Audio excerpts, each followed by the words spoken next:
बेटा मेरी आवाज़ क्लियर आ रही है? जी सर, आवाज सही आ रही है। चलो ठीक है, सॉरी थोड़ा ये सेटिंग हो गया था। Anyway let's start. हमारा टाइम थोड़ा ज़ाया कर लिया मैंने। अच्छा, डोमेन आपको जो मैंने रेड से लिखा है, इज दैट, मतलब ये बात क्लियर है आपको या मैं समझाऊँ? नहीं, आप फिर से समझा दें क्योंकि उधर आवाज क्लियर नहीं आ रही थी। जी जी, मैंने अभी तक समझाया नहीं है, मैं सिर्फ ये कह रहा हूँ आप अच्छा अगर इसको अच्छा, सही, ठीक ठीक है सर। रीड आउट करके कुछ समझ आ रहा है या मैं तो फिर मैं एक्सप्लेन कर दूंगा। I just want to know, read out करके समझ आ रहा है क्या मतलब है इस बात का? एक मिनट में पढ़ लूँ। Values of experience function equivalent कर। जी सर, आ गया समझ। ठीक है, अब मैं इसको एक्सप्लेन फिर भी एहतियातन कर रहा हूँ। ठीक है, एग्जाम्पल ले लेते हैं। फॉर एग्जाम्पल ये एक कर्व है। कर्व तो नहीं, एक फंक्शन है, लेट्स से ये एफ ऑफ एक्स है। अब देखेंगे इस पॉइंट से आगे मैंने नहीं बनाया हुआ, और इस पॉइंट से ए ले लें और बी, इन दो पॉइंट से आगे मैंने नहीं बनाया हुआ। अब फॉर एग्जाम्पल ओके ये थी वैल्यू -2 और ये थी वैल्यू 6।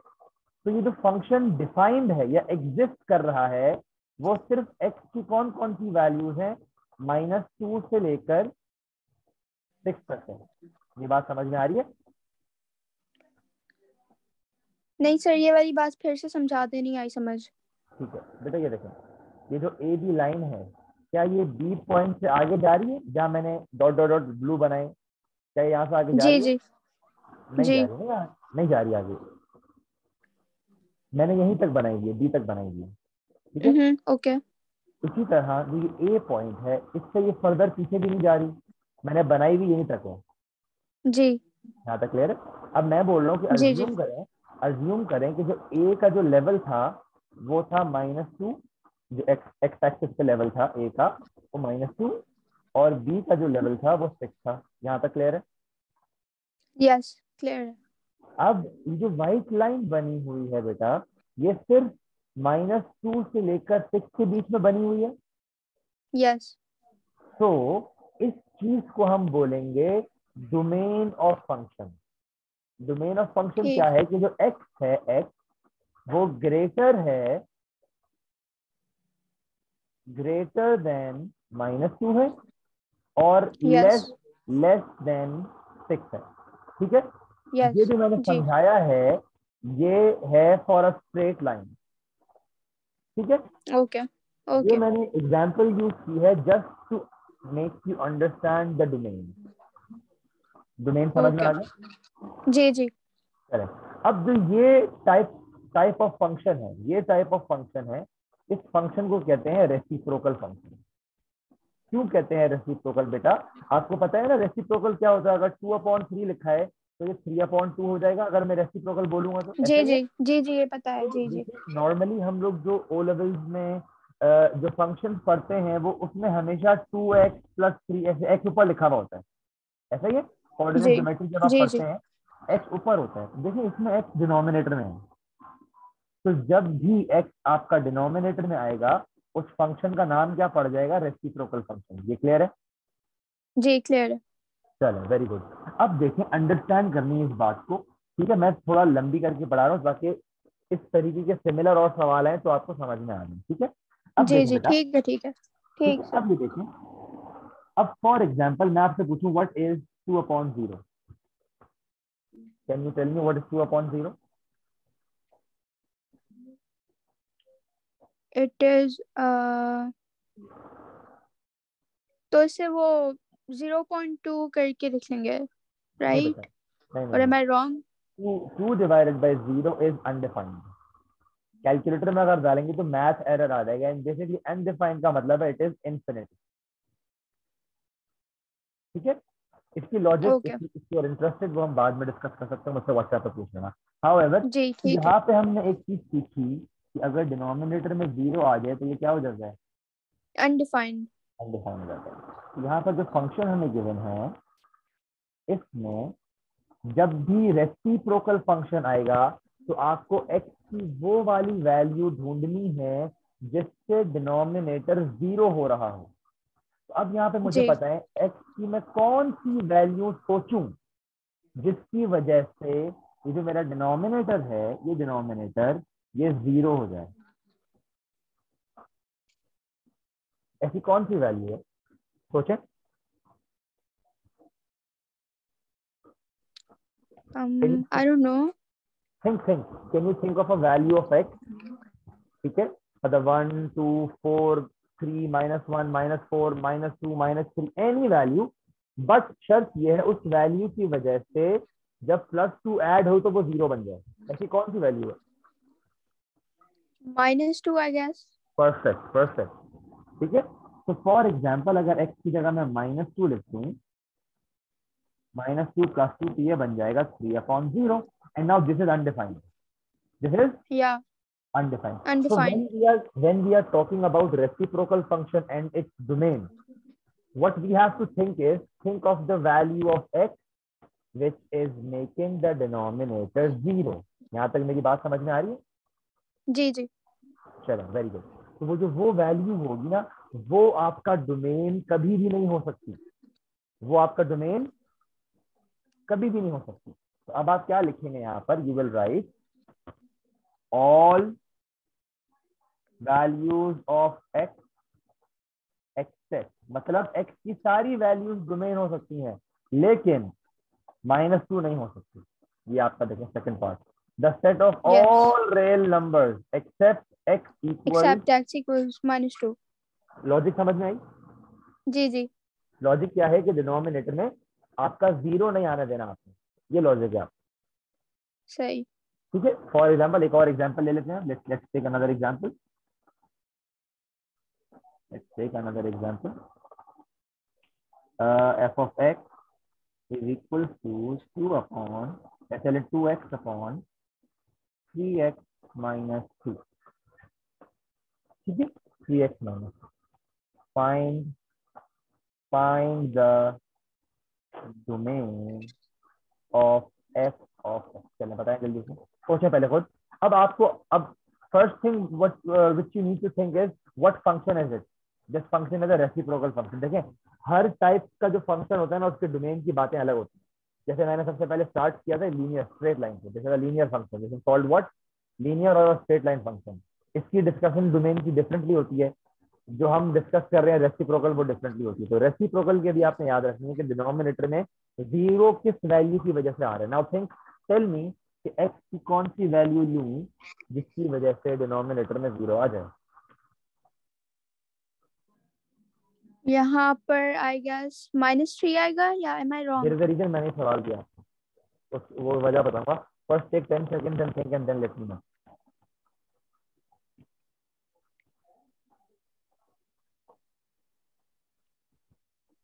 आई डोंट नो, इसका मुझे नहीं आता। हेलो।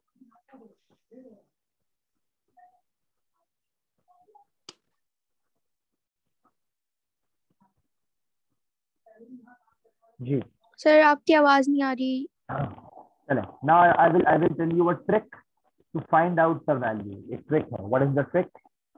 ट्रिक क्या है बेटा? ओके। अगर कभी नहीं समझ में आ रहा हो कि क्या करना है, कीप डिनोमिनेटर इक्वल 0। तो 3x -2 equal 0, 3x equal 2, x equal 2/2। ये वो वैल्यू है जिसकी वजह से डिनोमिनेटर क्या हो जाएगा? 0 हो जाएगा। तो यहाँ पर डोमेन के लिए what will you write? What will you write बेटा? All values of x except x equal 2/3। फिर जी जी, ये बात क्लियर है।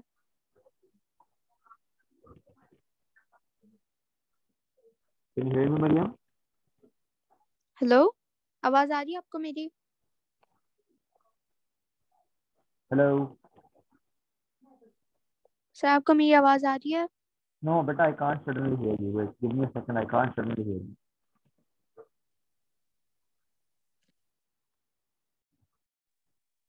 हेलो।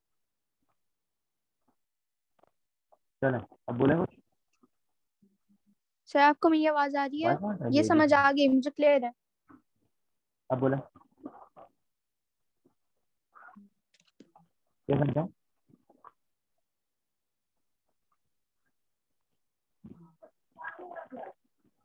बेटा प्लीज से समझा, या चैट पे लिख दें। मेरी आवाज आ रही है तो यूज द चैट।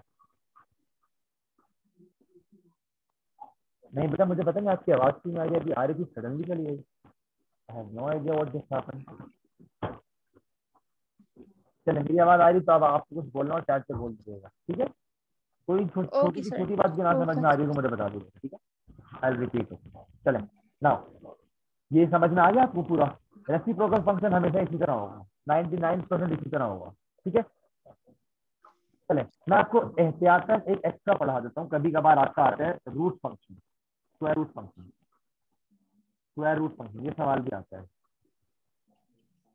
ठीक है।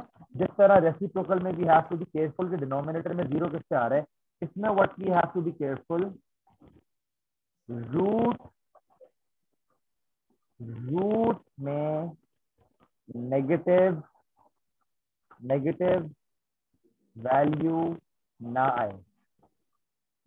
तो थिंक ऑफ ऑल वैल्यूज जिसकी वजह से रूट के अंदर हमेशा हमेशा पॉजिटिव वैल्यूज रहें, ठीक है। रूट का इस तरह होता है, फॉर एग्जाम्पल ये फंक्शन था, इसका हमें डोमेन बताना है। अब देखें बेटा, अब x+2 में हमें x की ऐसी वैल्यूज का सोचना है जिसकी वजह से ये क्या हो जाए, नेगेटिव हो जाए, ठीक है। इसका भी वही तरीका है, all you have to do is simply do this, x+2 equal 0, x equals -2। अब यहाँ पे लिखना क्या है कि x -2 से अगर लेस होगा, x -2 से अगर लेस होगा तो ये फंक्शन हमेशा नेगेटिव रहेगा। मतलब अगर मैं x की जगह -2 डालूंगा तो 0 आंसर आएगा, वो एक्सेप्टेबल है, 0 एक्सेप्टेबल है। लेकिन अगर मैं -3 डाल दूंगा तो मेरा आंसर क्या आएगा, -1। Look, -3 + 2 it is giving me what, -1। if I write something -10 + 2 it will give me -8। तो रूट के अंदर नेगेटिव नहीं आए, ना आए, ठीक है। तो डोमेन क्या बनेगा बेटा, आपका डोमेन बनेगा all values greater than x equal -2। इसको लिखने का एक और तरीका है, लिखने का एक और तरीका, वो क्या तरीका है बेटा, वो तरीका ये है, x greater than equals to minus. समझ आ रही मेरे बच्चे, ओके सर, समझ आ रही है। क्लियर है, ठीक है। चलिए दैट्स गुड। और जो यहाँ पर लिखा है ना हमने, यहाँ पे जो हम लिख रहे हैं ऑल वैल्यूज एक्सेप्ट, इसको भी लिखने का एक और तरीका, वो ये है x not equal two upon, ये भी लिखने का तरीका है, ठीक है। और जब आपको नहीं समझ में आ रही हो कि कौन सी x की वैल्यू है तो ये ट्रिक है आपके लिए, इस तरह सॉल्व करके देखें आप, इक्वल टू 0 रखकर, ठीक है। चलिए let's move on to the next type of question. सवाल मैंने निकाले मैं पहले से यहाँ से, ठीक है भाई, ब्रेन जाओ। अब देखिए ये आ गया आपका क्वाड्रेटिक फंक्शन, इसे द क्वाड्रेटिक फंक्शन। मैं एक काम करूंगा, जो जो मैं पढ़ा रहा हूँ ना, मेरे पास इसके लंबे लंबे लेक्चर्स भी पढ़ेंगे, ठीक है। मैं वो पोस्ट कर दूंगा, लंबे लंबे लेक्चर से मुराद है कि डोमेन एंड रेंज पे प्रॉपर पूरा एक लेक्चर है, ठीक है। उसमें मैंने लीनियर भी डिस्कस किया है, क्वाड्रेटिक भी डिस्कस किया है, ठीक है। एनीवे अब देखिए यहाँ पे हमें बात आ गई रेंज की। अब बात आ गई रेंज की, इसके लिए बेटा क्या होगा, रेंज क्या है, all values of y for which the function curve equation function slash curve is defined or exist, ठीक है। एक ही बात है, दोनों डिफाइन लिखूं या एग्जिस्ट लिखूं, ठीक है। अब इसमें समझना बहुत इंपॉर्टेंट है, एक चीज समझना इसमें बहुत इंपॉर्टेंट है, तो क्या चीज है बेटा, तो ये चीज है फॉर क्वाड्रेटिक, अच्छा, will you be able to figure out कि which function is quadratic, yes or no, do you know how to figure out कि quadratic कैसे, मुझे कैसे पता चलेगा ये quadratic है।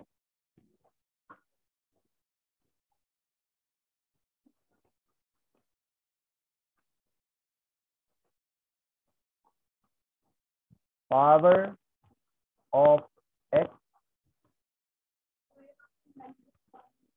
मैं पूछ रहा हूँ कैसे पता चलेगा कि जो इक्वेशन है वो क्वाड्रेटिक है, मैं पूछता हूँ कैसे पता चलेगा?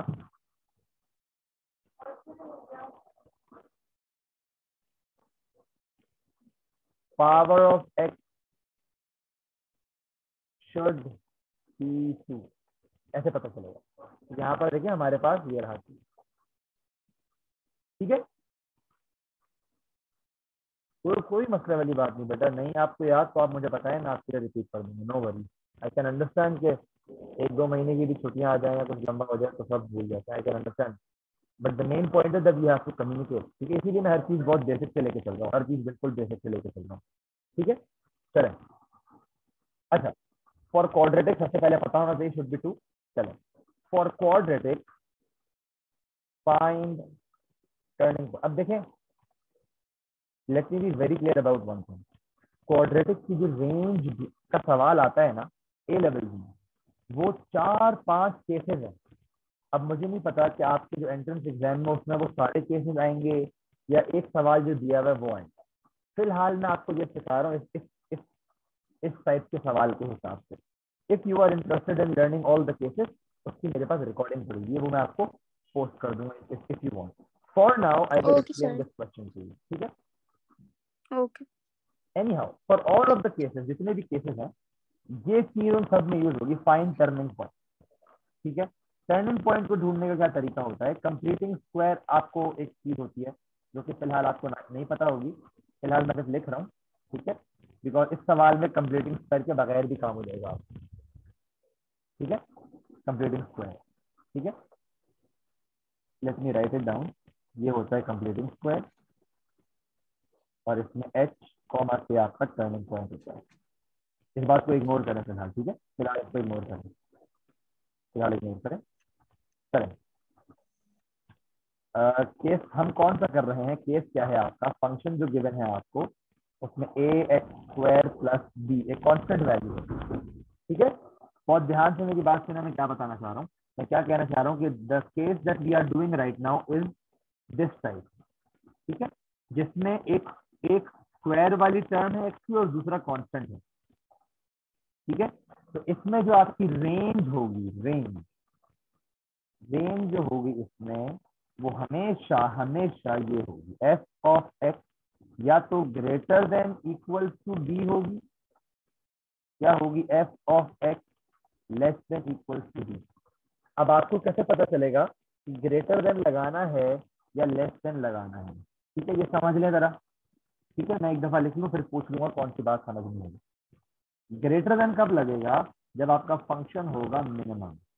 आपको कैसे पता चलेगा मिनिमम है बेटा? शेप उसका ऐसा होता है, यू शेप होता है, और जो ए है, ए जो है आपका, जो एक्स स्क्वायर के साथ है ए, वो आपका पॉजिटिव होगा, ऐसे पता चलेगा आपको। और अगर आपका रेंज में less than equal to B आना होगा तो उस शेप का नाम होगा मैक्सिमम, उस कर्व का नाम होगा मैक्सिमम, शेप उसकी ऐसे होगी, और ए जो होगा वो होगा नेगेटिव। अब देखिए, ये जो मैंने यहाँ पे 3 चीजें लिखी हैं, सवाल में हो सकता है वो आपको इक्वेशन ना दे, तो चले इक्वेशन भी दे, ये वाली वैल्यू ना पता है, आप सिर्फ बोल दे भाई मैक्सिमम है या मिनिमम है, तो वहां से आपको आइडिया हो जाएगा। या आपको वो इक्वेशन दे ही ना, वो आपको बना के दिखा दे, ऐसे बना के दिखा दे, ठीक है। मेरी बात समझ में आ रही है? तो ये जो मैंने ग्राफ बनाया है पिंक से, ये कहलाता है मिनिमम। तो इसमें जो कांस्टेंट वैल्यू है -7, वो यहाँ कहलाएगी -7, और जो रेंज का आंसर आएगा वो आएगा F of x greater than equal to -7। ये रहा, यहाँ पे ये लोग वाई यूज कर रहे हैं, वाई भी लिख सकते हैं। समझ आ रही है? ये जो मैंने केस बनाया है बेटा, वो इस सवाल के हिसाब से बनाया है। बेसिकली जो ये पॉइंट है ना आपका, ये पॉइंट कहलाता है टर्निंग पॉइंट, ठीक है। अब कुछ सवालों में ये टर्निंग पॉइंट कहीं और भी होता है, यहाँ भी होता है। ये फिर कौन से सवाल है ये इस टाइप के, A square plus B X plus C, इसके अंदर ये एडिशनल आ गया। आप गौर करें, आपके सवाल में बी एक्स नहीं है। समझ आ रही है ना मेरी बात? बताना क्या चाह रहा हूँ, बताना ये चाह रहा हूँ कि क्वाड्रेटिक की जब रेंज की बात आती है तो इसमें 4-5 केसेस हैं, ठीक है। वो केसेस अभी जो हमने कवर किया है वो ये स्पेसिफिक ये वाला केस कवर किया, ठीक है, क्लियर है? आगे जाऊं बेटा?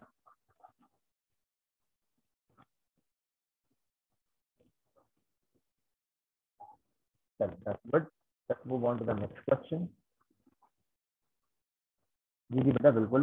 कौन सी वाली बात पहले मुझे बताएं, 1 2 3 केस, ये रेंज, या ये कौन सा कलर से बता दें मैंने जो लिखा है, या एनोटेट करके बता दें जो कौन सी वाली बात समझ में नहीं आ रही, या ये जो मैंने एंड में बनाया इसकी बात तो नहीं कर रही?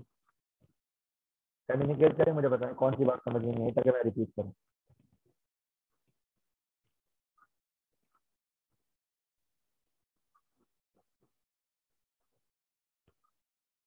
वन और टू, ये दो बातें।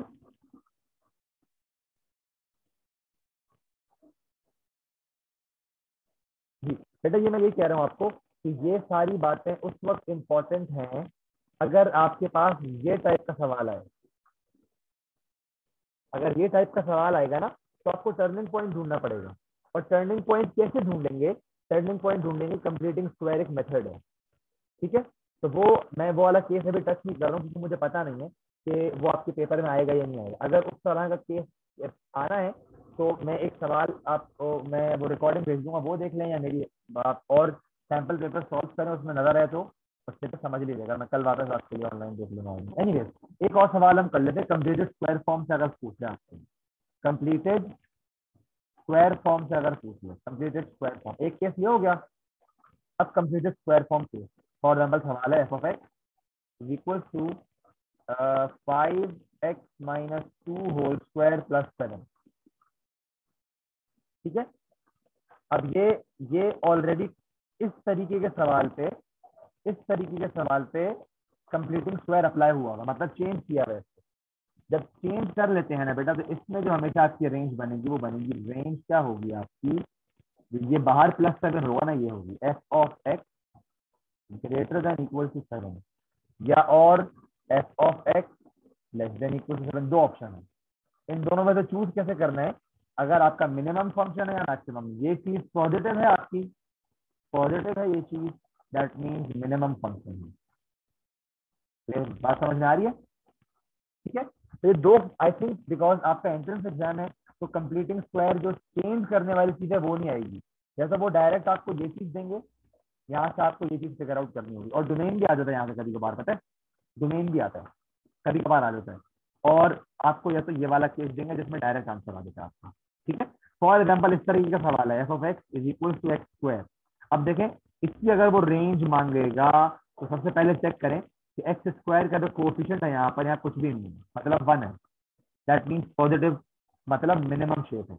जब मिनिमम शेप होता है तो ग्रेटर देन में आता है, तो आप रेंज लिखेंगे f of x greater than equal to, यहाँ पे वैल्यू कौन सी आएगी, यहाँ पे तो कुछ कांस्टेंट दिया ही नहीं है, यहाँ पे तो कुछ कांस्टेंट दिया हुआ ही नहीं है। तो बेटा जब नहीं दिया हुआ तो कैन बी से कि it is 0, f of x greater than equal to 0, ठीक है? ये आपका जो सवाल है, इसी सवाल की मैंने एक वेरिएशन बना के आपको कराया। क्लियर है बेटा? एक सवाल पे जाऊं? Good, let's move on to the next question.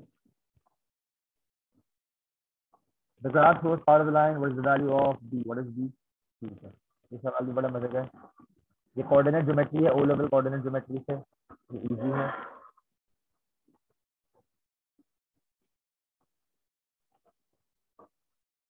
चलो अब बेटा ये जो सवाल है इसमें एक चीज गौर पहले से कर लेते हैं, फॉर्मेटिंग पढ़नी है हर चीज में। y equals mx plus c, ठीक है? जो मैंने रेड से लिखा है इसमें y अकेला है, सब्जेक्ट बना हुआ है। सब्जेक्ट बना होने का मतलब आई होप आपको आता है। जो m है आपका वो कहलाता है ग्रेडियंट, और जो c है ये कहलाता है y इंटरसेप्ट, ठीक है? y इंटरसेप्ट क्या होता है बेटा? Where the graph touches the x-axis, sorry, the y-axis, where the graph touches y-axis। तो ये जो लाइन बनी हुई है आपकी, ये y-axis पे कहाँ पे टच कर रही है बेटा? कहाँ पे टच कर रही है y-axis पे बेटा? वेरी गुड, बस that's it, that's your answer. ठीक है बेटा, लेकिन इसमें शर्त, ये जो हमने डायरेक्ट इंफॉर्मेशन ग्राफ की है ना, इसमें शर्त क्या होती है बेटा, ये जो y है ये सब्जेक्ट बना हुआ हो, सब्जेक्टेड हो, सब्जेक्ट बना हो। इसमें एक और वेरिएशन कर रहा हूँ। फॉर एग्जाम्पल मैंने ये दे दिया 2y is equal to 3x plus b, और लाइन मैंने दे दिया आपको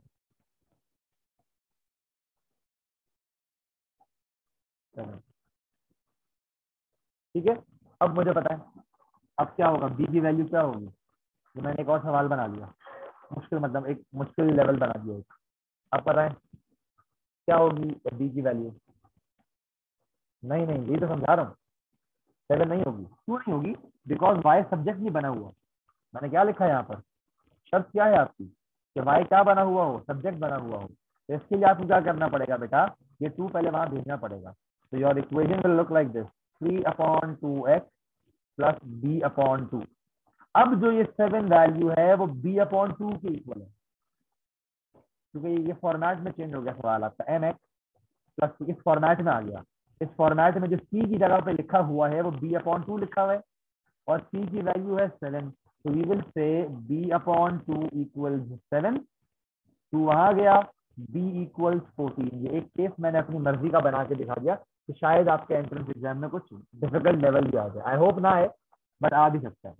क्या ये बात क्लियर है, वाई सब्जेक्ट बना होना इंपॉर्टेंट है आपका, क्लियर है बेटा। चलो वर्ड, इसमें एक और वेरिएशन भी आ जाती है, पहले से बता देता हूँ, कभी कभार सवाल ऐसे भी आ जाएगा। 2x plus b/, let's say 3, और सवाल दे दिया आपको, माइनस कर देते हैं, सवाल दे दिया ये आपको, और लेट्स से ये है -4 फॉर एग्जाम्पल, -4। अब देखें, अब b की वैल्यू -4 नहीं होगी, आप पहले फ्रैक्शन को अलग करेंगे, -2/3x प्लस b/3। अब ये आया इस फॉर्मेट में, अब इस फॉर्मेट में आया सवाल, सवाल का फॉर्मेट बहुत इंपॉर्टेंट है, ठीक है। अब ये b/3 जो लिखा हुआ है ये इक्वल होगा -4, तो b/3 equals -4, b equals -12। Clear है बेटा, मैं वेरिएशन भी करवा रहा हूँ ताकि एग्जाम में ज्यादा चीजें आ जाए तो आपको क्लियर हो जाए। ऑल गुड,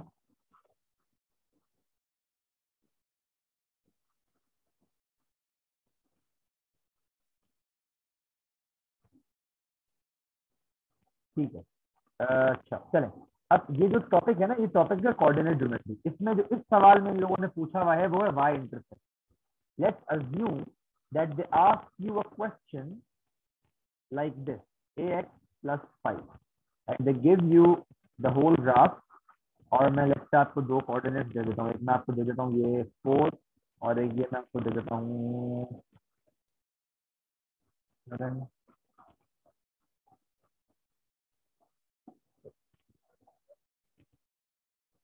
ठीक है। Now if they ask you find a, what will you do.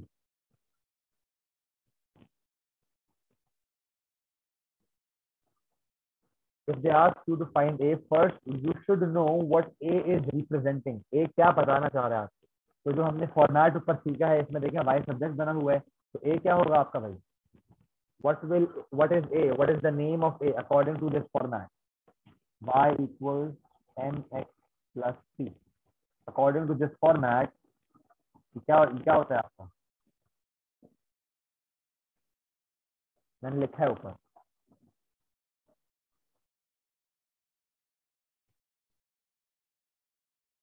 Four होगा, लेकिन 4 नहीं नहीं, 4 नहीं होगा, ये 5 है, ये यहाँ पर 5 है, 4 नहीं होगा बेटा, बिकॉज बेटा वो 4 तो वाई इंटरसेप्ट है ना, फॉर एग्जाम्पल 5 तो वाई इंटरसेप्ट है ना आपका।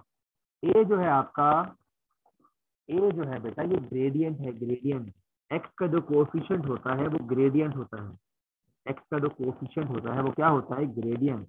तो ए जो है वो ग्रेडियंट है, तो इस लाइन की जो लाइन आपको गिवन है इसमें ग्रेडियंट ढूंढना होगा। ग्रेडियंट याद है बेटा कैसे ढूंढते हैं, नहीं याद तो बता देना, फौरन से बता दूंगा, जल्दी जल्दी बताएं।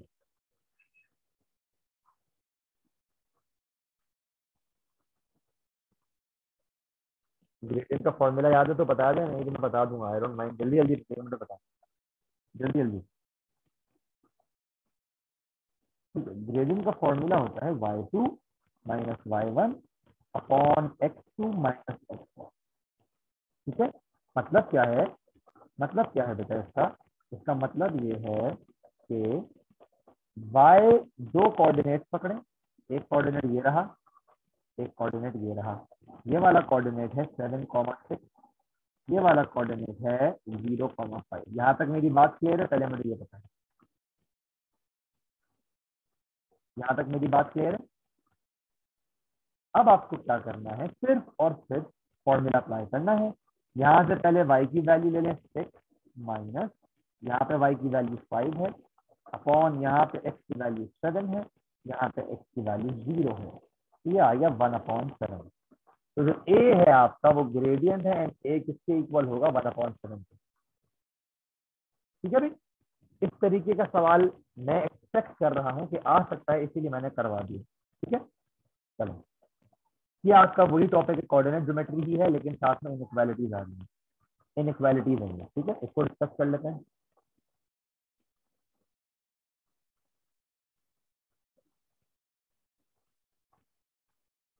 चलो, ये थोड़ा सा टेक्निकल है। क्यों टेक्निकल है? बिकॉज देखिए 4 ग्राफ दिए हैं आपको, और इन चारों ग्राफों में जो लाइन है उसकी जो पोजीशन है वो डिफरेंट है। ठीक है, एंड आपको नहीं पता कि जो मुझे एक इक्वेशन दी हुई है, ये जो एक इक्वेशन है, ये इनमें से ये वाली है, या ये वाली है, या ये वाली है, या ये वाली है। प्रॉब्लम समझ में आ गया? ये प्रॉब्लम है, तो सबसे पहले we need to figure it out. Figure out ऐसे करेंगे, y इक्वल्स nx प्लस 3 से फिगर आउट करेंगे। ठीक है, आपको क्या करना है कि जो आपको इक्वेशन गिवन है 3x minus 2y less than, इसको इस फॉर्मेट में चेंज करेंगे। चेंज फॉर्मेट कैसे करेंगे? फॉर्मेट चेंज कैसे करेंगे बेटा? 3x को वहां भेज दें तो -2y -6 -3x। ठीक है, बल्कि it is better to send -2y over there, क्योंकि y पॉजिटिव होना चाहिए।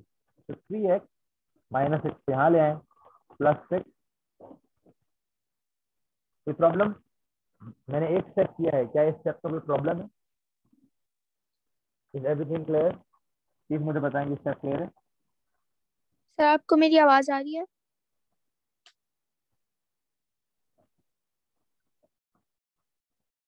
जी बेटा, मेरा स्टेप क्लियर है। अभी आगे मुझे और स्टेप्स करने हैं, लेकिन यहाँ तक बताएं क्लियर है, फिर मैं आगे जाऊंगा।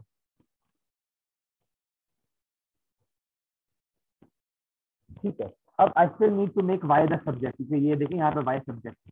तो 2 को मैं यहाँ भेज दूंगा तो डिवाइड हो जाएगा 3/2x प्लस 6/2y। सिंप्लीफाई कर लेते हैं, 3/2x प्लस 3y। अब देखें, अब जो x का कोएफिशिएंट है ये ग्रेडियंट है, और जो कांस्टेंट है ये y इंटरसेप्ट है। अब हम जाएंगे अपने सवाल पे और देखेंगे कि चारों में से y इंटरसेप्ट 3 कौन से का है। जो f है, f इसका y इंटरसेप्ट ये देखें, ये रहा, और ये 0 से नीचे है 2 स्टेप, दैट मींस -2 नीचे की तरफ है। ये वाला भी देखें, g भी 0 से नीचे है -2, तो इन दोनों के y इंटरसेप्ट तो -2 है, तो ये दोनों जवाब हो ही नहीं सकते आपके। समझ आ रही है ना मेरी बात, क्या कहना चाह रहा हूँ? ठीक है, तो आपका जवाब क्या होगा बेटा? अब इन दोनों में से आपने देखना है, ये देखें, ये भी 3 पे क्रॉस कर रहा है 3, ये भी 3 पे क्रॉस कर रहा है, देखें 0 से 1 2 3, तो इन दोनों में से कोई एक आंसर है। अब वो कैसे पता चलेगा बेटा? वो पढ़े y की तरफ से, y से पढ़े, y is greater than, y is क्या है? Because of this inequality, how will we read this? y is greater. जब y इज ग्रेटर होता है मतलब लाइन के ऊपर शेडिंग होगी, लाइन के ऊपर। अब इन दोनों ग्राफ में मुझे ये पता है कि लाइन के ऊपर शेडिंग कौन से वाले में है, जे में है या एच में है? लाइन के ऊपर। मतलब ये लाइन है तो ये इसका ऊपर है और ये इसका नीचे है। Very good, that's your answer. समझ आ रही बेटा? इस तरीके के सवाल में your first target will be to figure out कि जो इक्वेशन गिवन है वो कौन से ग्राफ की है, कौन से लाइन की है।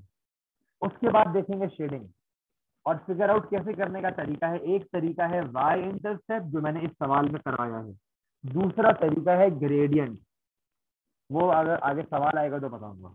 ठीक है, मैं एहतियातन वैसे बता देता हूँ ग्रेडियंट का इफेक्ट क्या होता है।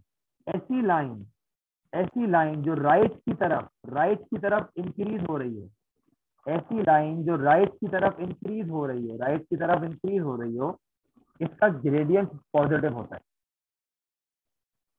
ठीक है, तो इसमें जो कोफिशिएंट ऑफ एक्स होगा इन सब लाइनों का, अपनी 5-6 लाइन है, कोफिशिएंट ऑफ एक्स क्या होगा, हमेशा पॉजिटिव होगा। और ऐसी कोई भी लाइन जो लेफ्ट की तरफ ऊपर की तरफ जा रही हो, लेफ्ट की तरफ ऊपर जा रही हो, लेफ्ट की तरफ ऊपर जा रही हो, इनका ग्रेडियंट नेगेटिव होगा। तो इनमें जो कोफिशिएंट ऑफ एक्स होगा, कोफिशिएंट ऑफ एक्स वो क्या होगा, नेगेटिव होगा। तो ये भी कभी कभार हेल्प करते हैं आपको फिगर आउट करने में कि कौन सी इक्वेशन कौन से ग्राफ की है। Moving on to the next question. आगे क्यों नहीं आ रहा, ज्यादा आगे चले गए।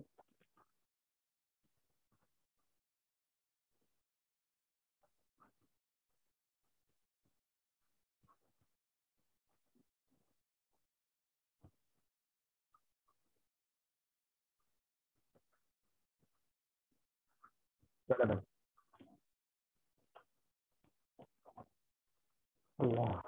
चलो चलो for this function, for this question you should know कि जो ग्राफ हैं वो किस तरह के दिखते हैं। तो याद करना पड़ेगा, y इक्वल एक्स इस तरह दिखता है, y इक्वल एक्स, बिकॉज देखें y इक्वल एक्स को कहना है राइट x प्लस 0, ये कुछ भी नहीं है ना, तो इसका y इंटरसेप्ट 0 हो गया, इसका मतलब ये ओरिजिन से क्रॉस करेगा। ठीक है, और x पॉजिटिव है, x क्या है, पॉजिटिव है, तो राइट की तरफ इंक्रीज हो रहा होगा ये। तो देखें ये रिजेक्ट हो गया और ये रिजेक्ट हो गया, सी और बी रिजेक्ट हो गए बिकॉज ये लेफ्ट की तरफ इंक्रीज हो रहे हैं। अगर लेफ्ट की तरफ इंक्रीज होते हैं तो एक्स नेगेटिव होता है। ठीक है, अब दूसरी बात, ए और डी में से अब y इक्वल्स एक्स स्क्वायर आपको पता होना चाहिए कैसे बनेगा। ये मैं आपको बता चुका हूँ, या तो यू होता है या यू होता है, यू और एन, या तो it is a U shape और एन एन शेप।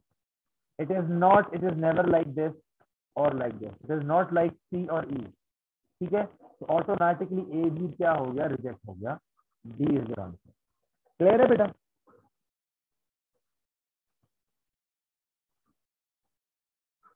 क्लियर है बेटा? yes. चलो लेट्स मूव ऑन। अच्छा भाई, क्या कहना चाह रहे हैं, सवाल कहाँ है? Which relationship is best shown by the graph? Orange cost 0.5 per pound,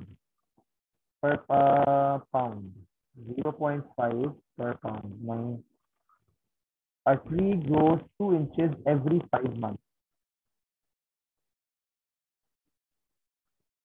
Tree grows. A temperature of a cooler decreases 4 degrees every 10 minutes. That is open 9.